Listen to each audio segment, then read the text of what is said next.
On the heels of a deeply unsettling performance from Pete Hegseth yesterday on Capitol Hill, the commander-in-chief had a wide-open opportunity to change the tone. It's an opportunity he seems to have passed on. At Joint Base Andrews earlier today, on his way to the dignified transfer for Lieutenant Tyler James Feehan, Sergeant Michael Emmanuel Swinton, Private Isabella Gonzalez, and Sergeant Angel S. Rampersad, who were all killed fighting the war with Iran, Donald Trump was asked about the human toll of this war, about those service members and all who have been killed in action. Watch what he said. They are indeed great heroes, actually. They said, and all of them said very strongly, we cannot let Iran have a nuclear weapon. Sir, what do you say to families of fallen soldiers when Americans are wrongly against this war? How do you ask them? Well, Americans aren't against the war. A poll just came out. Americans don't want high gasoline prices, but they're not against the war. That just came out loud and clear in a poll. Nobody wants Iran to have a nuclear weapon. Do you want Iran to have a nuclear weapon? You think it's good? All of them said strongly, we can't let them get a nuclear weapon. There's simply no historical precedent for that, for an American president discussing the death of American soldiers on his watch as the commander-in-chief. In terms of them, all the four who died saying something about Iran's nuclear program, or saying anything for that matter about the price of gas in America. And it should never, ever become normal for a president to put words in their mouths or to talk about the men and women who have died for their country in the context of polls about gas. This is, again, a war he started. And frankly, the numbers of those paying with their lives continues to grow. Yesterday, we learned the name of another casualty in the war with Iran. It was released by the Pentagon. It is Sergeant Angel S. Rampersad, 28 years old, of Ozone Park, New York. As we mentioned earlier, she was part of today's dignified transfer. It brings the total number of U.S. service members killed to 18. Sergeant Rampersad enlisted in the U.S. Army in March of 2019. Her awards include the Army Commendation Medal, the Army Achievement Medal with 2 oak leaf clusters, the Army Good Conduct Medal, the National Defense Service Medal, and the Army Service Ribbon. And despite Donald Trump's claim that Americans' only objections to these sacrifices like that of Sergeant Rampersad's is the price of gas, the polls show that that is actually not true. Donald Trump could not be more wrong. The Washington Post poll finds that just 29% of Americans approve of the war with Iran, with a Politico poll out today finding that even Trump's base is souring on the conflict, with nearly 1 in 5 MAGA voters saying that the war should end no matter the impact on prices. That's an increase of 7 points since the question was asked in May.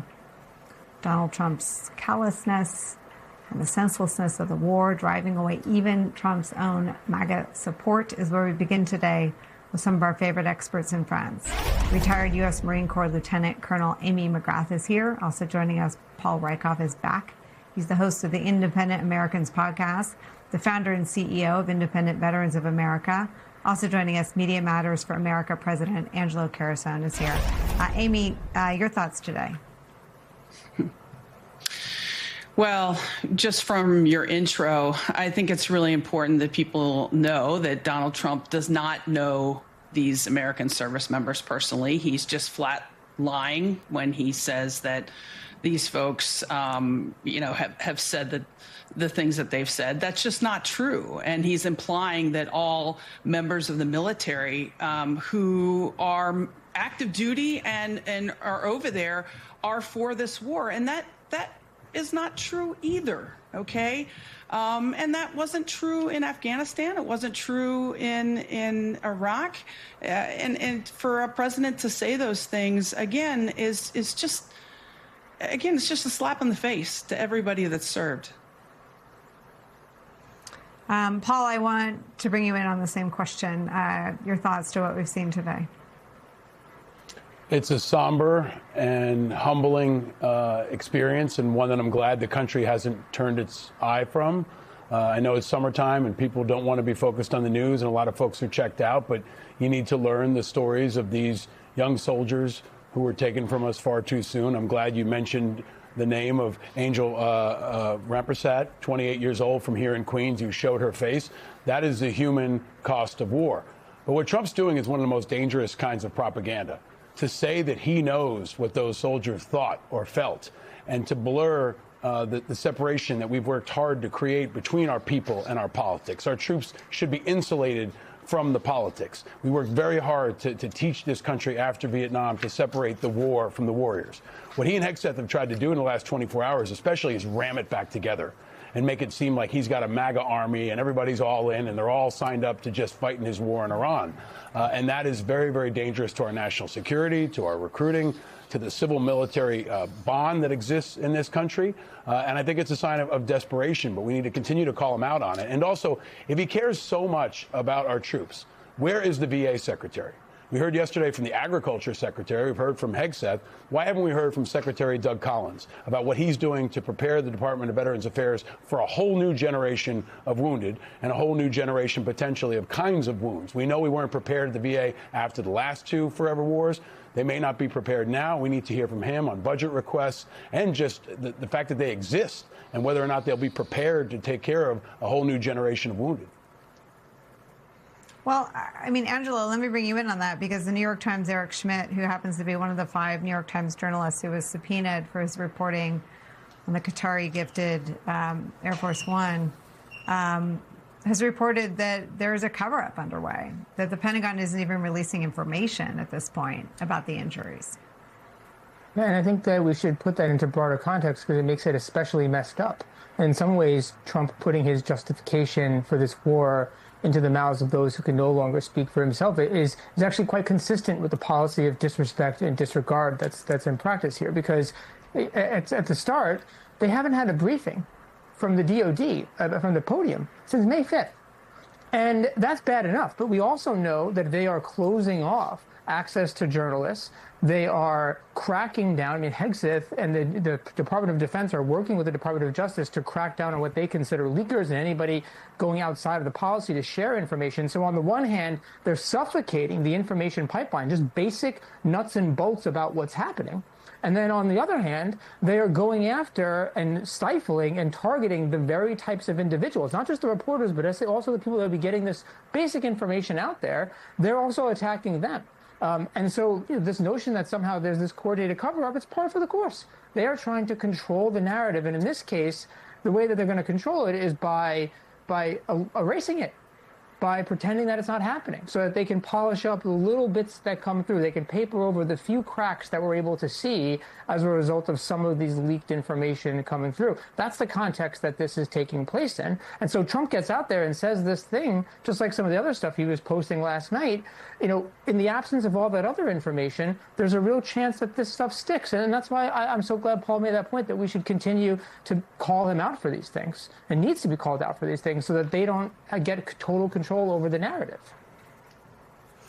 I have to say it is a deeply unpopular narrative, but I will show it. This is what Trump posted on social media about the number of people who have sacrificed with their lives in service of this country. This is his post. He posts about Afghanistan, 2,000 dead, Iraq, 4,600, Vietnam, 58,220, Korea, 36,574.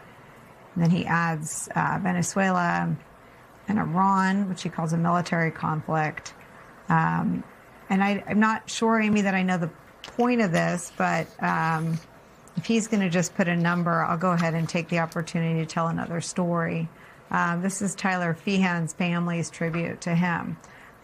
They posted on their GoFundMe page to raise money for ROTC scholarships in his honor. And let me read their words. Quote, Tyler packed in more living than most people manage in a lifetime.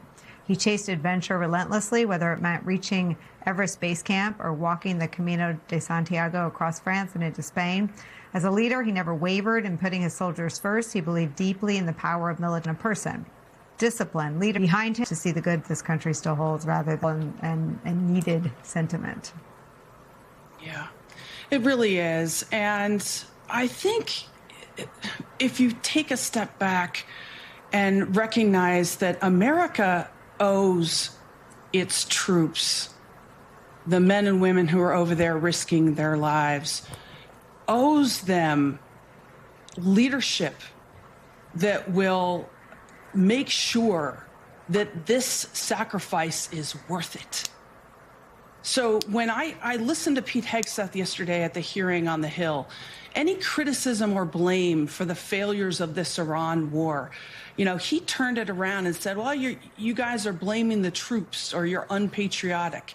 And actually, it's the opposite. If there's anything that the post 9/11 wars have taught us in 2 decades of war, it should be that our leaders have a responsibility to our troops to clearly define the objective, to have a solid strategy, to make sure that it's authorized from Congress and it's backed by the American people, to make sure that their sacrifices are worth it and make sense.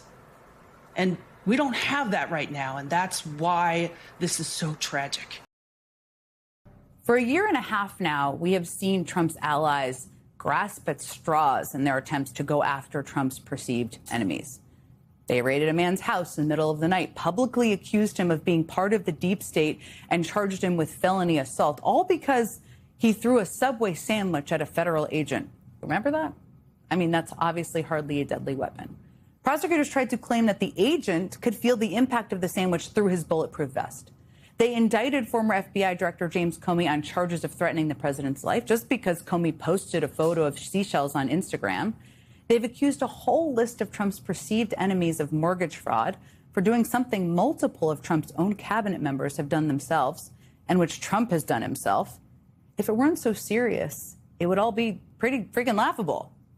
And now tonight, Trump's allies are yet again grasping at straws.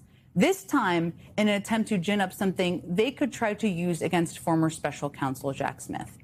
Because tonight, and as I noted, this literally just broke, the Republican chairman of the House Judiciary Committee filed a formal criminal referral, the letter right here, asking acting Attorney General Todd Blanche to prosecute Jack Smith on the very flawed premise that he lied to Congress. And that was first reported by Fox News because, well, of course it was. But we here at MS Now have now obtained the referral ourselves, and the logic undergirding this referral doesn't actually make much sense. It's weedy and technical and confusing, and that might be the point. Because if all you know is that a member of Congress is saying Jack Smith lied to them, that certainly sounds bad. But when you look at the details here, they don't really seem to add up. And luckily for us, Republican Senator Josh Hawley explained the GOP's logic on all this just last week when he was trying to get Blanche to prosecute Jack Smith for it. Now, just to show you how ridiculous this all is, how much this is yet again the GOP grasping at straws, let me just break down what Hawley's argument was. For almost a year now, Republicans have been trying to say that Jack Smith broke the law by obtaining the phone records of members of Congress while he was investigating January 6th. In reality, all Smith did was subpoena what are known as toll records, which are essentially logs showing when calls were made, but not their content. It's kind of like your phone bill. It just shows who you called and when. We've talked about this, by the way, on this show before because this is so absurd. So he subpoenaed the toll records of lawmakers who interacted with Trump around the time of January 6, 2021, because wouldn't you want to know that information if you're overseeing an investigation? But he couldn't see what they were saying in those communications. He just knew who called who when. Now, Republicans are trying to conflate those subpoenaed toll records of members of Congress with this, because last week, Republican Senator Chuck Grassley released documents showing that Jack Smith's January 6 investigation had also obtained text messages from 44 lawmakers. Republicans have been trying to act like that is a huge scandal. But here's the thing. Smith obtained those texts because he asked the National Archives for records from the White House from around the time of January 6th. Again, if you're investigating this, wouldn't you want to have those? And it turns out a lot of people in the White House were texting with members of Congress. So Republicans are trying to conflate the toll records and these texts from the White House obtained from the National Archives to try to pretend that Jack Smith lied to Congress, to try to prosecute Jack Smith for lying to Congress. And again, here was Senator Hawley last week trying to show what he asserted was a moment in which Jack Smith lied. Here is a record. I'm going to read it to you. A record of Jack Smith's responses under oath now to members of Congress. He is asked, question, as it relates to members and their staffs and senators, it's just the toll records as far as you remember. Smith, that is my recollection.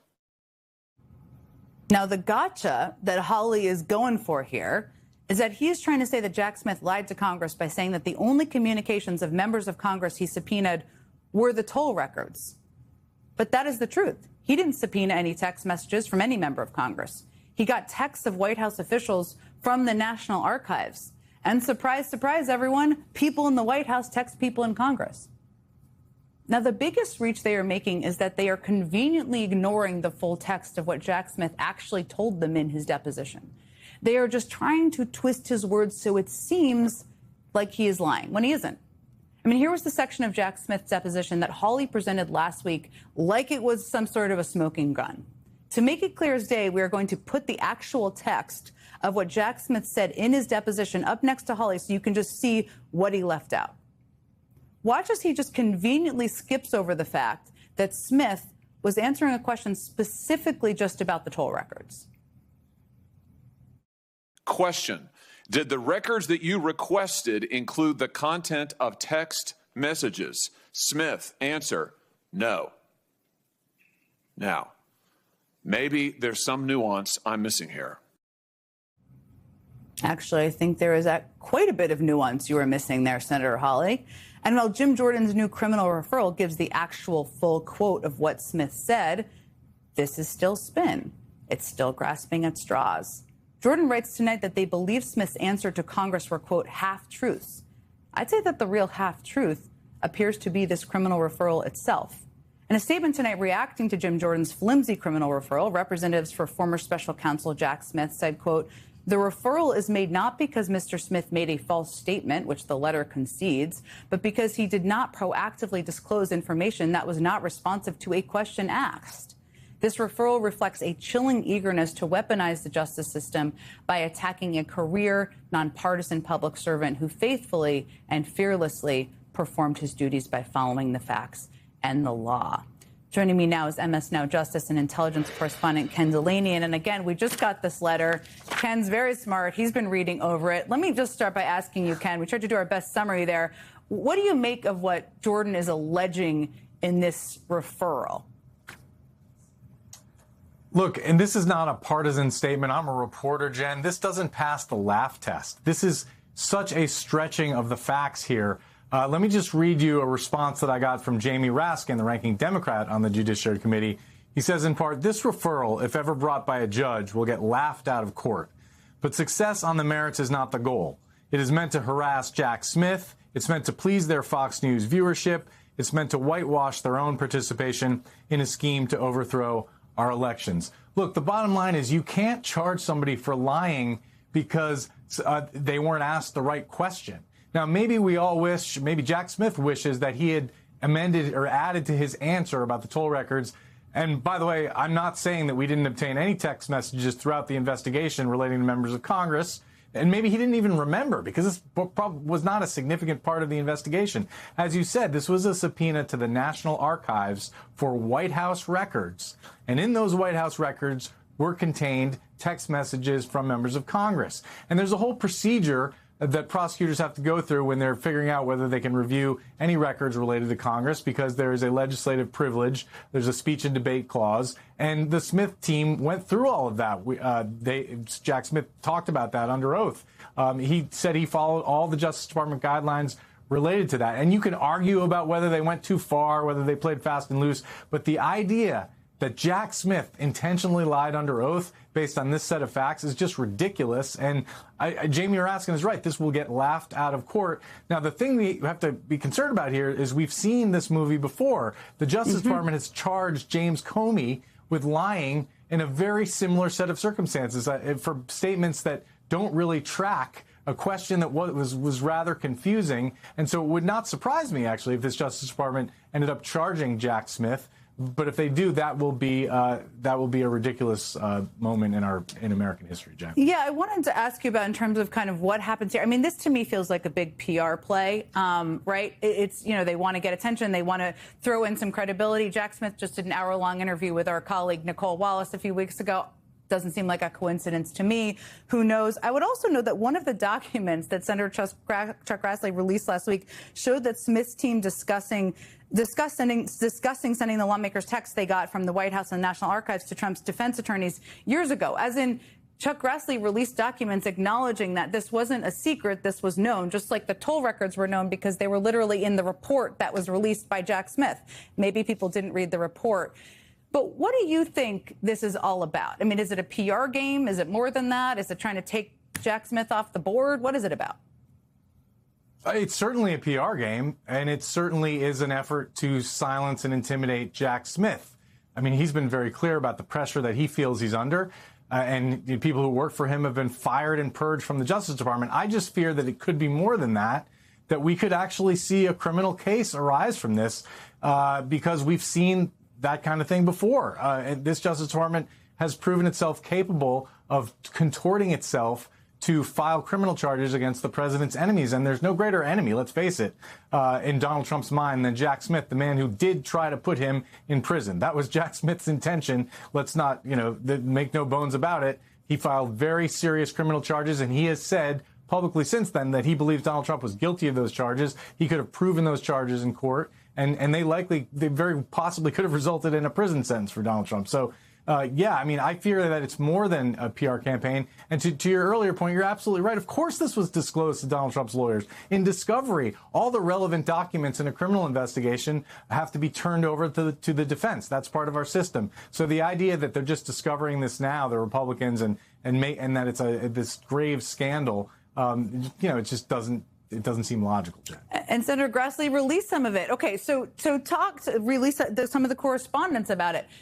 Talk to us about what happens next year. What do you have many stories you're covering in this Justice Department, but what are you watching for? What are the things that could happen next year?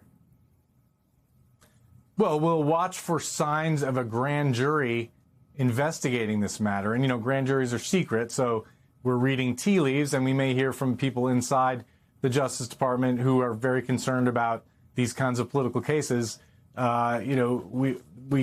Sometimes we learn about these kinds of things from people that are very upset about them, and so that's what we'll do. We'll report it out, and we'll look for any signs that they are actually conducting a criminal investigation that could result in charges against Jack Smith. Jack Smith's lawyers may hear about it. There may be witnesses brought in. Those are the kinds of things that we'll watch for, because again, this is going on all the time. They're all manner of people that came into Donald Trump's crosshairs that he views as a political enemy who are being investigated at this moment by the Justice Department.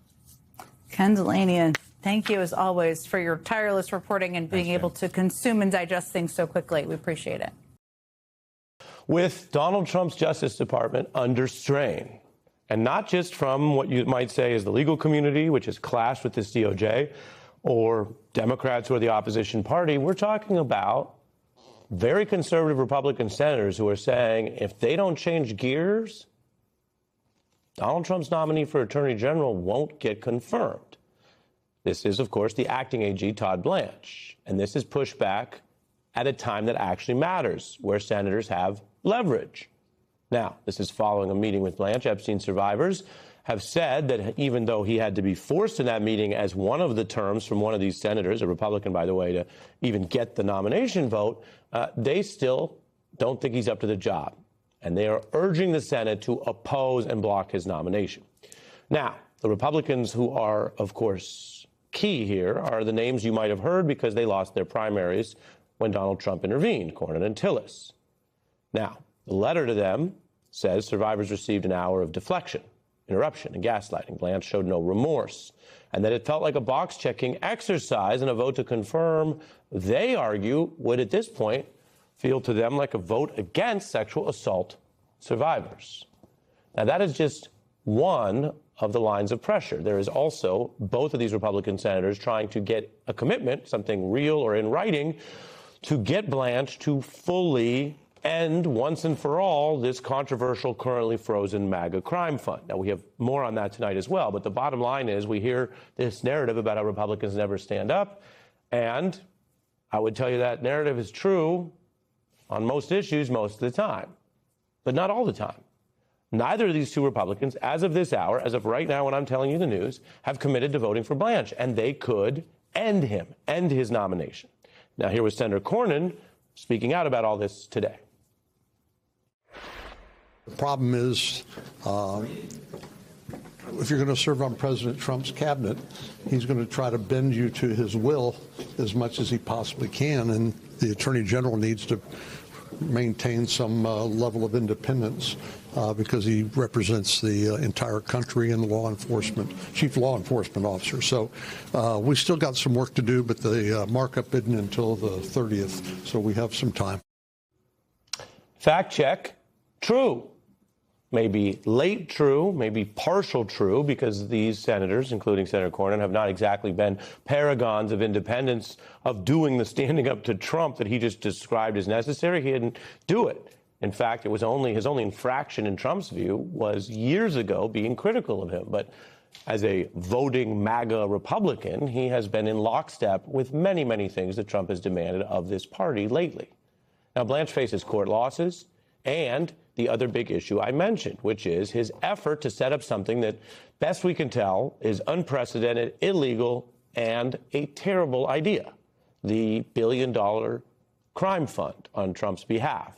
That's money that would go to hand-picked Trump allies, maybe Jan 6 people, maybe not. They were so kind of suspicious and guilty about that, they wouldn't really say.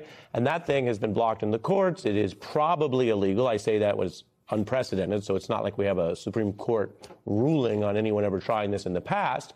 What's interesting and important tonight is these two Republican senators are saying that thing's got to be fully dropped for good to get their votes. Now, Democrats on the Hill convened several witnesses who discussed why Blanche, in their view, should not get this promotion. Senator Booker also discussing the stakes at DOJ.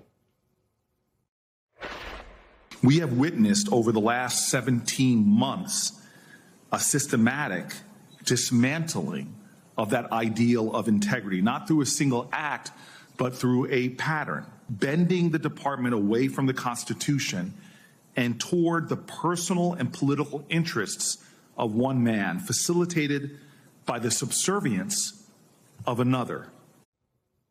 That's the concern as laid out by Democrats. A couple notes here. One is, we often hear about how Democrats aren't doing enough. What else can they do? They are in the minority. Today is an example where you're seeing them doing extra. It's summer. This is a period where often they might even be on recess. And above and beyond the original hearings, they are trying to use their powers and their platform, the way they use the Jan 6 committee, to speak to the nation on these issues of import, even without being in the majority. The second point that is a little obscure, but if you've been watching the news or MS Now, formerly MSNBC, for years, you might remember all of that period in the Mueller coverage, which is relevant to my upcoming guest. And I can tell you that when we used to call down and check facts or double check a question or ask something that we were hearing about the Mueller probe, the person we often spoke to was a guy named Peter Carr, one of these behind-the-scenes people you hear about at DOJ. And I can just tell you, as a legal reporter, I always found him to be straightforward, above board, and never leaky, even though we might have preferred otherwise. And so this is one of many people who served inside the Justice Department and served with people of distinction. Mueller, who I mentioned, and later Jack Smith, who tapped him for a similar role. Now, we know that Blanche removed him last year. Only Blanche can say the reasons, but he discussed Blanche's conduct at DOJ, and again, with the background of years of service, someone tapped by Bob Mueller to do the job. Mueller, of course, was a Republican appointee at one point and comes from that tradition, at least in D.C., but considered very independent and nonpartisan. And then, of course, tapped by Jack Smith. And we've all seen his courage and credibility lately. I give you that background for someone who isn't usually on camera because they're behind the scenes, discussing Blanche undercutting the credibility of the DOJ. Blanche has fired or overseen the firings of hundreds of DOJ employees, usually without notice and for improper, unlawful reasons. But these firings aren't just unlawful. They're also incredibly damaging to the department and its law enforcement mission. With all that in mind, we turn to someone who also helped lead the Mueller probe, who served alongside Mr. Carr, is Andrew Weissmann, also former FBI general counsel. Welcome back. Nice to be here. I'm not a fan in these circles where it's like, oh, I know somebody, so that's like cozy DC. I don't mean it like that. Yep. What I mean is Mr. Carr is among many, many other nonpartisan public servants who we don't hear about. I don't think most people have ever seen him on TV, right. Who Mueller trusted, who I believe you trusted, who I believe Smith trusted. And these are the people coming out to say, wait a minute, this isn't ideological. You know, there have been conservative attorneys general, fine. But there's something more rotten here. Can you give us your view and context on this? Sure. Well, let's just take Peter Carr as an example, though. So he did serve as the press person, as you noted, for Jack Smith and for Robert Mueller, but he's a career person. He served for many, many people of both parties. So the reason he was doing that was just because he's really good at his job. And the Peter Carr, the clip that you just played, in case people, that's not him being nervous. That's not sort of him not acting out of the ordinary. He is a quiet, soft-spoken, but diligent and incredibly capable person. Now, the joke was always in the Mueller team was like he had the easiest job in the world because, you know, the issue was you answer the phone and you say no comment. He never said much to me when we talked. Right. I mean, he was a by-the-book person. And the idea, this is the kind of person who, when you are in the Department of Justice, you are trying to keep the best people. These are people who usually have a lot of other options. They can make a lot more money. They have pressures if they have families to put them through school. And there are lots of reasons people leave unrelated to the love of the job. And you're trying to keep these people in the department because they're so valued and they're so good at their job. Peter Carr would be like the number one person in that position you would want to keep. And so of all of the many, many sins of Todd Blanche, this is so performative in terms of, as he boasted at a conference, which is, you know, he got rid of, and the department's gotten rid of people who worked for Jack Smith, and isn't that great? That is just so anathema to how you should run the department, and it fits in with what Senator Cornyn was saying, which is you need to be independent. Remember, it was Senator Sessions, when he became the Attorney General, his sin was being independent, and that's why he was gone. And that is something that you see Todd Blanche saying, he is not planning on being independent. There's no signs of that. President Trump vowed to improve the nation's economy when he took office for the second time. But now, 18 months later, Americans continue to say they are not seeing the benefits. Former Treasury official and Morning Joe economic analyst Steve Rattner joins us now with charts. Yes, you see them. The charts are here, and he'll be fact-checking the promises that Trump has made about the economy, starting with the national debt. Good morning, Steve. Take it away. Good morning, Jonathan. Yeah, you could call this segment "Promises Made, Promises Not Kept." And there are many to talk about on the economy, things like inflation. He promised to get gas prices down to $2 and so forth. But I want to talk about just a couple of those today and really start with the budget deficit and the national debt. So Trump, of course, promised that he would cut the deficit sharply during his term. That actually hasn't happened. If you look at the deficit, actually, we can go back all the way to Obama. He left the country with less than $1 trillion deficit. That sounds almost a little bit quaint today. We obviously had COVID. But here's Trump. And so he came in and the budget deficit was $1.8 trillion the year before he arrived. Now it's $1.9 trillion. It's going to stay at $1.9 trillion. And the Congressional Budget Office projects it will go up to $2.5 trillion. How did this happen? Why did this happen?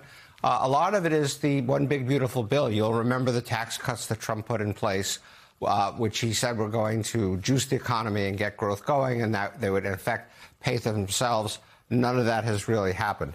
You can see that in the national debt when you start to add these numbers to our debt. Obviously, the debt goes up. We just crossed 100% national debt relative to the size of the economy. That's a psychological figure, but nonetheless something people pay attention to. We are on track to hit 106% debt to GDP, which would actually surpass the World War II record. And that is going to come actually 2 years sooner than we thought it was going to come, because the Trump deficits actually are going up instead of down. And then by 2036, it could reach 120% of GDP. So, Steve, your second chart analyzes the savings promised through the now defunct Department of Government Efficiency, DOGE, as well as sweeping tariffs. So let's take a look now at some of the claims made by DOGE head Elon Musk and President Trump. But we set up DOGE. Yes. How much do you think we can rip out of this wasted $6.5 trillion Harris-Biden budget? Well, I think we can do at least $2 trillion. Yeah! Yes. $2 trillion. I mean, at the end of the day, you're being taxed. You're being taxed. All government spending is taxation. So whether it's direct taxation or all government spending, it either becomes inflation or it's direct taxation. Your money is being wasted, and the Department of Government Efficiency is going to fix that. As you know, we're taking in trillions of dollars from tariffs, and they've been so incredible for our country, so incredible. We're keeping our companies happy. We're keeping them solid and sane, and they're very, very thrilled at what's happened. They can't even believe it. And we've never seen investment like this. Without the tariffs, we would have just a fraction of that. And we're really the only one that can do tariffs. Nobody else is able to do them. So, Steve, were they right about any of that? Well, they were right in their goals, but not right in the execution. It's actually pretty funny to listen to it. So, yeah, part of, again, what I said before of how they were going to deal with the deficit was cut taxes, but also cut spending. And you heard Elon Musk talk about $2 trillion they were going to cut over some unspecified period of time. By their own claims, the stuff they have put out, they claim a number of $215 billion. However, they put up what was called a wall of receipts. They put up sort of a list of all the cuts that they had thought they had achieved. And when you actually add them up, it comes to $35 billion, plus or minus. And a bunch of private experts have tried to look at this number as well, got in the same place. So they didn't really cut spending at all in any material way. And, of course, other kinds of spending continue to go up. I love the fact that Trump was talking about trillions of dollars of tariff revenue. You'll see at the peak month, it only hit $32 billion. And so this would have to go on for many, many, many months. I can't even calculate the number in my head to get to trillions of dollars. But then the Supreme Court ruled. And so what was becoming income to the federal government, helping with the deficit, suddenly has now become returning money to the people who paid those tariffs, companies. And that is actually obviously a negative for the deficit. So, in fact, tariffs are on their way from not even being a positive, but potentially being a negative and helping that $1.9 trillion deficit. Elon Musk feels like a character from another lifetime there, but I suspect we'll see him in a lot of Democratic ads this fall. So, Steve, your final chart addresses Trump's claims about his ability to boost America's manufacturing industry. Let's take a look at what the president told small business owners this past May. One of the strongest effects of our tax cuts and tariffs is the Trump manufacturing boom, is what they're calling it, because that's what we have. We have never had anything like what's happening now. And when I talk about, again, the $18 trillion, that's coming in and building places. So, Steve, a lot of bravado there, but where do things actually stand among manufacturing jobs right now? Yeah, again, it's kind of incredible to hear the president describe himself as the manufacturing president, and I applaud his ambitions, but let's just talk about what the reality is. The reality is that manufacturing, obviously you had COVID and all the stuff going on, but it got as high as 12.9 million jobs back here. And then it started to decline, and it simply continued to decline under Trump. So, in fact, rather than gaining any manufacturing jobs, we've lost 75,000 manufacturing jobs since Trump arrived. He also likes to talk about the building boom. I think on the show yesterday, he talked about $19 trillion of new investment in America. That is obviously a crazy number. But in any event, when you look at something like factory building, you can see that the factory building went up sharply under Biden. A lot of this had to do with the CHIPS Act, the Inflation Reduction Act, incentives for clean energy. Companies were out building stuff. Then it peaked, and now it has just been going down under Trump, down to a $175 billion rate from a peak of $250 billion. Trump also likes to talk about data centers and how much they're going to help this manufacturing boom, so to speak. And in fact, you can see data center construction has gone up a bit. It's up to $43 billion, but not nearly enough to compensate for how much actual factory loss has been achieved. And of course, data centers employ not so many people. Factories employ a lot of people. So again, no manufacturing boom, no manufacturing renaissance evident in any of the numbers. And tariffs played a role in this. They raised the cost of steel and aluminum and discouraged businesses from building manufacturing facilities here. Morning, Joe. Economic analyst Steve Rattner with a banger set of charts this morning. Steve, thank you so much.